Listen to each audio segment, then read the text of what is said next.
Something happened overnight that the mainstream media is not fully connecting for you.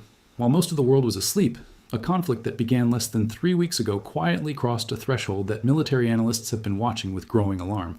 This is no longer just a regional skirmish between old adversaries. What is unfolding in the Middle East right now carries the potential to reshape global energy markets, rupture decades-old alliances, open multiple new war fronts simultaneously, and send economic shockwaves into every household in America and beyond. If you have been following this conflict casually, today is the day you need to sit down, pay close attention, and understand exactly what happened overnight, why it matters, and where this is all heading. Stay with me until the very end of this video because the full picture only becomes clear when you see all the pieces together. I promise you, by the time we finish, you will understand the situation in a way that most people simply do not. To understand what happened overnight, we need to briefly rewind to where this all began. On February 28, 2026, the United States and Israel launched a joint military operation against Iran in what the White House has since called Operation Epic Fury. The opening strike targeted the compound known as the Leadership House, and within hours, Iranian Supreme Leader Ali Khamenei was dead. That single event, the assassination of the man who had led Iran's theocratic government for over 3 decades, sent immediate shockwaves through the entire region. His son, Mojtaba Khamenei, was appointed as the new supreme leader. He reportedly survived the strike by seconds, according to leaked audio that emerged in the days following. Within 24 hours of the war beginning, Iran had already fired 167 ballistic and cruise missiles and over 500 drones at the United Arab Emirates alone. This was not a country in retreat. This was a country retaliating with everything it had. And from that moment forward, the conflict has expanded in ways that are genuinely unprecedented in modern Middle Eastern history. Now, if you are watching this channel and finding real value in this analysis, please take just 2 seconds right now to hit that like button and subscribe to War Alert 24. Your support allows us to continue delivering this level of in-depth ground-level reporting directly to you without any filters. Thank you, and let's continue. As we enter what is now the 18th day of the U.S.-Israel war on Iran, the overnight developments have brought several critical shifts that demand serious attention. Israel announced a new and intensive wave of strikes against Western Iran during the overnight hours, continuing a pattern of targeting infrastructure that the Israeli Defense Forces describe as systematically dismantling the Iranian regime's operational capacity. Meanwhile, a second major front has now officially opened. The Israeli military confirmed that its troops have begun what it is calling limited and targeted ground operations in southern Lebanon. This is significant. Hezbollah began firing rockets at northern Israel on March 2nd, and since then, the Israeli military has been methodically striking targets in and around Beirut and issuing mass evacuation orders across southern Lebanon.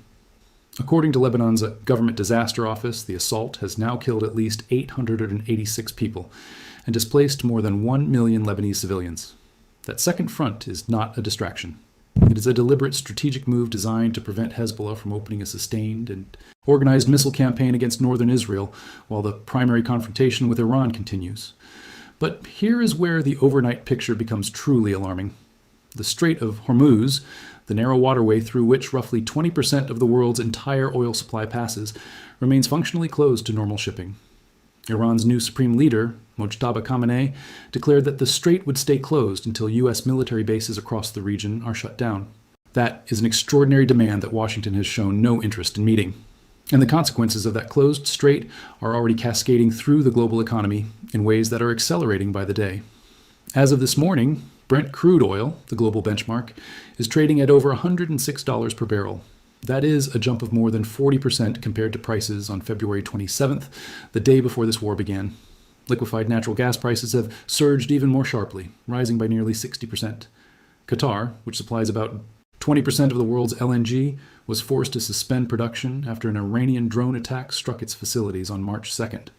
The ripple effects are being felt from Asia to Europe to your local gas station, and analysts at Capital Economics are warning that if this war drags on for another 3 months, Brent crude could average as high as $150 per barrel over that period. That is not just an energy story. That is an inflation story, a recession story, a story about what you pay for groceries, for heating, for every single product that moves on a truck or plane. On the military dimension, the White House made a striking claim this weekend announcing that Iran's ballistic missile capacity has been, in their words, functionally destroyed, and that its navy has been assessed as combat ineffective. President Trump said the United States has achieved complete and total aerial dominance over Iran. And the data does support a significant degradation of Iranian capabilities. At the start of the war, Iran was launching over 160 missiles in a single day. By day 15, that number had fallen to just 4. According to a senior Israeli military official cited by the Institute for the Study of War, Israel has put as many as 290 of Iran's estimated 410 to 440 missile launchers out of service. That is a remarkable achievement in terms of precision targeting. But here is the part that should give everyone pause. Iran has not stopped firing. It is still launching missiles toward Gulf states, toward Israel, toward shipping lanes. A missile landed on a car in Abu Dhabi overnight, killing a person. Qatar intercepted another inbound missile. Saudi Arabia reported destroying 37 drones in its eastern region. Bahrain has now intercepted over 114 missiles and 190 drones since the war began. The IRGC spokesperson, Brigadier General Ali Mohammed Naini, made a statement that analysts found particularly notable. He claimed that most of Iran's weapons cache remains intact, and that the missiles being used in this war are from a decade ago, not from Iran's more modern stockpile. Whether that is true, or whether it is deliberate psychological messaging designed to deter further escalation, we cannot say with certainty. But the implication is unmistakable. Even a damaged and degraded Iran can still reach out and hurt you. The human toll of this conflict is also something that cannot be reduced to geopolitical abstraction. Iran's health ministry reports that at least 1,144 civilians have been killed and more than 18,500 injured since February 28th. The International Red Crescent has stated that over 6,600 civilian units have been struck. 3.2 million Iranians have been internally displaced, forced from their homes as strikes continue across the country. The UN Human Rights Office has already characterized certain strikes as potential war crimes under the Rome Statute. Pope Leo XIV appealed directly to the warring parties over the weekend, calling on them to cease fire in the name of Christians across the Middle East and all people of goodwill. That appeal, coming from the most prominent moral voice in the Western world, has so far produced no response from Washington or Jerusalem. Perhaps the most consequential development to watch is the one that is unfolding not in a battlefield, but in the diplomatic arena, and it carries enormous implications for the next phase of this war. President Trump demanded this past weekend that NATO allies, along with China, France, Japan, South Korea, and the United Kingdom, send warships to patrol and secure the Strait of Hormuz. His language was unusually direct, warning that it would be very bad for the future of NATO if allies failed to step up.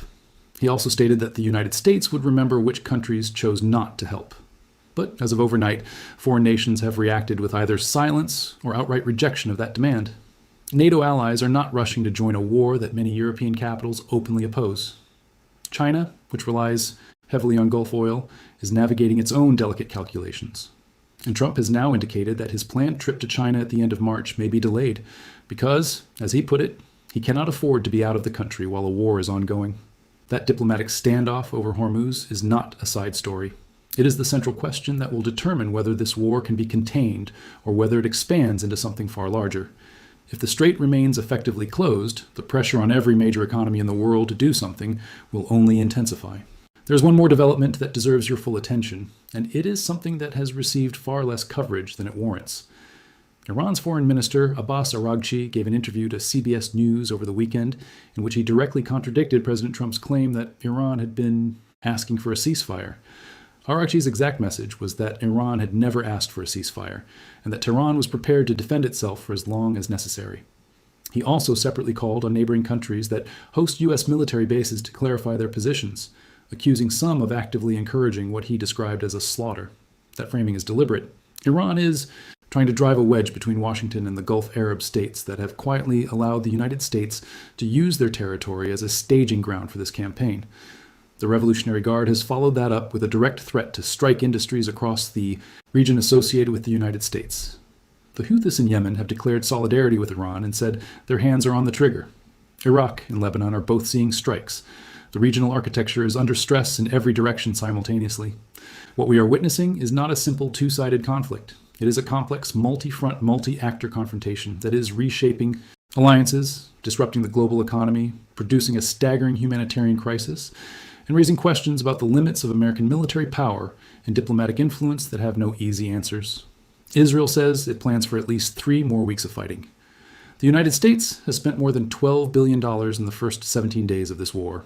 The IMF's managing director has warned of serious global inflationary risks if the conflict continues. And Iran, for all the damage it has absorbed, has not collapsed, has not surrendered, and by its own account has not yet deployed its most modern weapons. The next 72 hours will be critical. Watch the Strait of Hormuz. Watch whether any NATO ally or Asian power sends warships.